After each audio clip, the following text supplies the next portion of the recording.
Hello all, നമ്മുടെ സ്വന്തം Rado ആണ്. റേഡോ നമ്മുടെ ബോർഡിങ്ങിൽ മുന്നേ വരുന്ന ആളാണ്. അപ്പോൾ ഇത്തവണ വന്ന സമയത്തും എന്താ പറയുക, അങ്ങനെ സ്ഥലം മാറിയതിൻ്റെ പ്രശ്നങ്ങളൊന്നും ഇല്ലായിരുന്നു. കാരണം ഞങ്ങൾ അത്യാവശ്യം നല്ല കമ്പനിയാണ് കേട്ടോ. അപ്പം റേഡോയുടെ പപ്പിക്ക് ഇങ്ങനെ ഹോസ്പിറ്റലിലാണ്, അത് കാരണമാണ് നമ്മൾ റേഡോ നമ്മുടെ ബോർഡിങ്ങിൽ വന്നിട്ടുണ്ടായിരുന്നത്. പിന്നെ ജർമ്മൻ ഷെപ്പേർഡാണ് ബ്രീഡ് വരുന്നത്. ആള് നല്ല ലുക്കാണ്, ലുക്ക് വൈസ് നോക്കുകയാണെങ്കിൽ ഒരു രക്ഷയില്ല കാണാൻ വേണ്ടിയിട്ട്. പിന്നെ ഭയങ്കര ഇൻ്റലിജൻ്റ് ആയിട്ടുള്ള ഡോഗ്സാണ് ഈ ഒരു ബ്രീഡ്. പിന്നെ ആൾ രാവിലെ പാല് മാത്രമേ കുടിക്കത്തുള്ളൂ കേട്ടോ. ആൾക്ക് അങ്ങനെ വലിയ അഗ്രഷനും കാര്യങ്ങളൊന്നുമില്ല, നല്ല ഫ്രണ്ട്ലിയാണ്, ഭയങ്കര പ്ലേഫുൾ ആയിട്ടുള്ള ഒരാളാണ്. നമ്മുടെ കൂടെ തന്നെ നിന്ന് കളിക്കാനൊക്കെ ഭയങ്കര ഇഷ്ടമാണ്.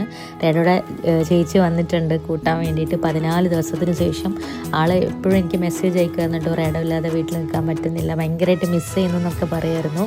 എന്തായാലും നല്ല സേഫായിട്ട് ആളെ തിരിച്ച് കൊടുക്കാൻ പറ്റിയിട്ടുണ്ട്.